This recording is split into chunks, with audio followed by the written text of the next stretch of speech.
আজ ব্রেকফাস্টে একটা নতুন জিনিস বানাবো। আগের দিন কার্তিক পুজো করার পরে সুজি ঠাকুরকে রান্না করে দেওয়ার পর সুজি কিছুটা বেঁচে গেছিল, তো সেটা দিয়েই আজকে ট্রাই করবো একটা নতুন রেসিপি। সেই জন্য আমি কিছু সবজি কেটে নিয়েছি, যেমন আলু, বিনস আর বাঁধাকপি ছিল, বাঁধাকপিও কেটে নিয়েছি। এবার খালি কড়াইতে সুজিটা টেলে নিয়ে সুজিটা নামিয়ে নেব। তারপর সেই সেম কড়াইতে একটুখানি তেল দিয়ে প্রথমে আলুটা দিয়ে দেবো, তারপরে বিনস দেবো, আর তারপরে দিয়ে দেবো বাঁধাকপিটা। এবার সবগুলো একটুখানি হালকা নাড়াচাড়া করে হালকা সেদ্ধ সেদ্ধ মতো করে নেবো, পুরোপুরি ভাজবো না। তারপর সবজির মাঝখানটা একটু ফাঁকা করে একটুখানি তেল দিয়ে তার মধ্যে দিয়ে দেবো কটা বাদাম। এইবার তার মধ্যে সামান্য একটু হলুদ গুঁড়ো, একটুখানি নুন, পরিমাণ মতো চিনি আর সুজিটা দিয়ে ভালো করে নাড়াচাড়া করে নেব।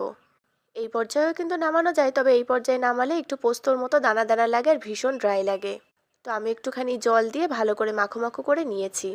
আজ প্রথমবার আমি এই ঝাল সুজি বা সুজির পোলাও রেসিপিটা ট্রাই করলাম। এত ভালো খেতে হবে আমি না ভাবতেই পারিনি। তোমরা কে কে ঝাল সুজি ট্রাই করেছো আমাকে অবশ্যই জানিও। আমার তো এত ভালো লেগেছে, পরে আবারও ভাবছি একদিন ট্রাই করব। টাটা।